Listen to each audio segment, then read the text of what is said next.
नांदेड महापालिकेवर तुम्ही म्हणलं तसं काँग्रेसचे 73 नगरसेवक होते आणि मी एकटा शिवसेनेचा नगरसेवक होतो आणि त्याच्यानंतर मी आमदार झालो. एकटा असले नगरसेवक होते. आज या नांदेड उत्तर मतदारसंघातला या भागाचा महापालिकेतून आमदार झालेले आहे. आणि तुम्ही म्हणलं की शिवसेनेचा एकच आमदार नगरसेवक होता आणि आता कसं होणार? आता कसं होणार म्हणजे काय, काम आहे माझं 5 वर्षाचं. मागच्या वेळेस 5 वर्षामध्ये मी जे काम केलेलं आहे आणि शिंदेसाहेबांनी जे निधी उपलब्ध करून दिलेला आहे, 100% जनता 100% शिवसेनेच्या पाठीशी राहील. नांदेड महापालिकेवर तुम्ही म्हणलं तसं काँग्रेसचे 73 नगरसेवक होते आणि मी एकटा शिवसेनेचा नगरसेवक होतो आणि त्याच्यानंतर मी आमदार झालो. एकटा असले नगरसेवक होते. आज या नांदेड उत्तर मतदारसंघातला या भागाचा महापालिकेतून आमदार झालेले आहे. आणि तुम्ही म्हणलं की शिवसेनेचा एकच आमदार नगरसेवक होता आणि आता कसं होणार? आता कसं होणार म्हणजे काय, काम आहे माझं 5 वर्षाचं. मागच्या वेळेस 5 वर्षामध्ये मी जे काम केलेलं आहे आणि शिंदेसाहेबांनी जे निधी उपलब्ध करून दिलेला आहे, 100% जनता 100% शिवसेनेच्या पाठीशी राहील. या निमित्ताने सांगतो की आता शिंदेसाहेबांनी आज बाबासाहेब आंबेडकर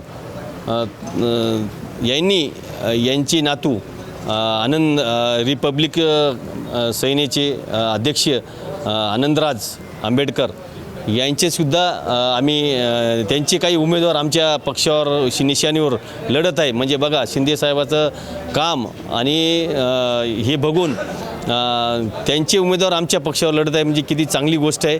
आणि 100% शिंदेसाहेबांनी त्यांनासुद्धा न्याय दिलेला आहे आणि आम्हाला स्वतः सांगितले की त्यांनासुद्धा जागेत ॲडजस्ट करून घ्या. आम्ही तशा 2 जागासुद्धा नांदेड उत्तर मतदारसंघामध्ये आनंदराज आंबेडकर साहेबाला दिलेल्या आहेत.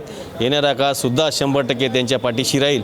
या भागाचा आमदार आहे. जनता 100% जास्तीत जास्त या नांदेड उत्तर मतदारसंघामध्ये नगरसेवक निवडून येतील. या निमित्ताने एकूण जर पाहिलं तर भाजपामध्ये फार मोठ्या प्रमाणामध्ये नाराजी नाट्य चाललं. नाराजी नाट्यामध्ये जे लोक गेल्या अनेक वर्षापासून भाजपसोबत आणि विशेषतः अशोक चव्हाणांसोबत काम करणारे लोक होते, त्या लोकांना संधी नाही मिळाली आणि ते शेवटी शिवसेनेकडे आलेले आहेत. तर ह्या लोकांना आता ज्या पद्धतीनं आता महापालिका निवडणुकीत तुमच्यासोबत आलेत, भविष्यातही शिवसेनेसोबत राहतील याचा तुम्हाला विश्वास आहे का? 100% राहतील. कारण शिंदेसाहेबाचं त्याला काम पटलं. माझं स्वतःचं काम या नांदेड मतदारसंघावर त्याला लक्षात आलं की 100% आमदार साहेब निधी या भागाचा विकास करू शकतील, या वार्डाचा विकास करू शकतील. जिथून ते जे उमेदवार निवडून येतील त्या भागाचा 100% विकास होईल. त्याच्यामुळेच या नांदेड महापालिकेवर शिवसेनेचे उमेदवार उभं टाकलेले आहेत. म्हणजे आज एवढे चांगली गोष्ट आहे की चांगले आज आम्हाला माणसं भेटलेले आहेत आणि 100% येणाऱ्या काळामध्ये ते चांगलं काम करून दाखवतील. त्याच्यामध्ये दुष्यंत सोनाळे असतील, बुंगई असतील, जे की पूर्वीचे भाजपचे म्हणजे विशेषतः अशोक चव्हाणांचे कार्यकर्ते म्हणून ओळखले जातात, हे आपल्याशी प्रामाणिक राहून खरंच पक्षाचं काम करतील का भविष्यामध्ये आणि हे एकनिष्ठ राहतील का ज्या पद्धतीनं अशोक चव्हाणांशी राहिलेत? 100% राहतील. मला माहिती आहे, कारण माझे सहकारी आहेत ते.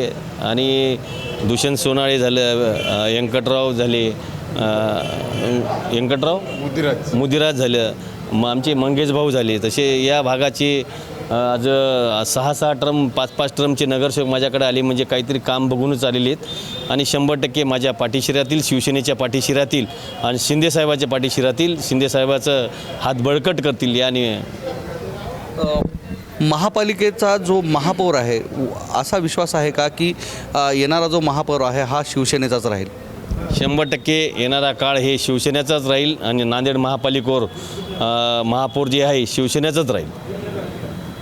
निश्चितच हे होते बालाजी कल्याणकर, ज्यांनी महापालिका निवडणुकांचं जे रणनीती आहे त्या संदर्भात भाष्य केलं. एकूणच या निवडणुकांमध्ये पूर्णतः जो विजय आहे तो शिवसेनेचा राहील आणि नांदेड वाघाळा महापालिकेवर शिवसेनेचाच भगवा झळकेल असा त्यांनी विश्वास दाखवला आहे. कॅमेरामन सुधाकरसह मी धनंजय सोळंके, टाइम्स नाऊ मराठी, नांदेड.